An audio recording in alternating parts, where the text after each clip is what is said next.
How's it going? Ryan here at etrailer.com.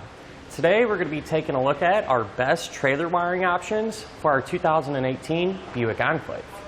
There's going to be two different styles of wiring available. The first is going to be a 4-pole connector, and the other is going to be a 7-way connector. However, let's go ahead and talk about our 4-pole options first. So here we're going to have the Curt T-connector vehicle wiring harness. And over here, we're going to have the Tekonsha T1 vehicle wiring harness. Now, the wiring is very similar in a lot of ways. However, I did find a couple of differences. The first one I noticed is that the Tekonsha wiring is going to be a little bit longer than the Curt. Another thing I noticed, in my opinion, I feel like the wiring is going to be a little bit thicker and just more heavy duty, like it'll hold up better. And the very last thing is in regards to the dust cap.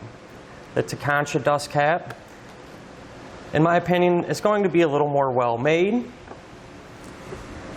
just a little more robust, which in turn will help keep our terminals a little more protected because it's going to do a better job of keeping all the elements out. But that's not to say that the Curt is going to be so short that you can't mount it in all your typical spots. It's still going to give us more than enough length to be able to do so. So regardless on whichever one that you choose, they're both going to get the job done and have no problem providing us with all of our necessary lighting functions. And that's because they're going to put out the same amount of power. And that power is 7.5 amps per circuit. And why that power output is important is because if you happen to have an old trailer or even a newer one with those traditional style incandescent bulbs, these are going to have no problem getting those powered up. And one thing I really like about both of them is that we're going to be able to completely hide them whenever we're not using them. And that's because the Enclave is going to have a little access panel. So whenever we take this off to do some towing, our wiring is going to be ready to use. Now, a couple of things I would recommend, regardless on which wiring you choose to use, is picking up some bracketry.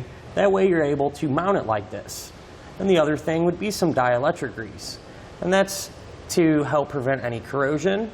Every now and again, if you put some of that grease on, it'll keep your wiring in good shape. And both of those things can be found here at etrailer.com.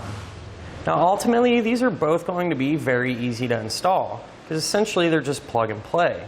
But if I had to personally choose one for my Enclave, I think I would go with the Tekonsha, and that's because of those minor differences I explained a moment ago. So moving on to our 7-way options, here we're going to have the Curt T-connector vehicle wiring harness, and here we're going to have the Tekonsha T1 vehicle wiring harness. Again, the wiring is very similar to each other, but I did find a couple of minor differences. The first one being that the Tekonsha is longer in length, and that's just going to give you a few more different mounting options whenever you go to put it on your car. But that doesn't mean that the Curt is going to be so short that you can't typically mount it where you traditionally would. And in this case, in my opinion, the Curt wiring does feel a little thicker and more robust, and that should hold up over time a little bit better. So if you can kind of notice, especially with the wiring here in the center, you can really tell the difference between the Tekonsha, the thickness of the wire, compared to the Curt. So other than that, these are both going to come with everything you need and get the job done.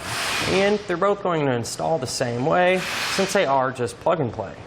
As far as the 7-way connector itself goes, they're both going to be extremely similar, and they're both going to have a spring-loaded cap to help keep any dirt and debris outside of it. I also really like the fact how both of them come with wire loom on them already, because sometimes that can be kind of a pain to do that when it's on the car. Now, as far as the power output goes, the Tekonsha's is not listed, but the Curt is going to have 10 amps per circuit for all of your lights. It's also going to put out 30 amps for your power circuit and 20 amps for your trailer brakes. But with that being said, they're both going to be able to illuminate any incandescent or LED style bulbs and work for just about anything that you might have. Now, if I had to choose wiring for my own personal Enclave, I personally think I would go with the Curt. That's because, in my opinion, it just feels like it's constructed a little bit better. So in summary, when it comes to the 4-pole wiring, I found that the Tekonsha feels like it's just going to be built a little bit better. And it's going to give us a little more options as far as mounting locations goes, because it is going to be a little bit longer. And as far as the 7 ways goes, I found that the Curt feels like it's just going to be constructed a little bit better. But as far as mounting locations, the Tekonsha, because of its length, is going to give us a few more options. And that'll finish up our look for our best trailer wiring options on our Buick Enclave. I hope you find this information useful and it helps you decide which wiring is going to work best for you.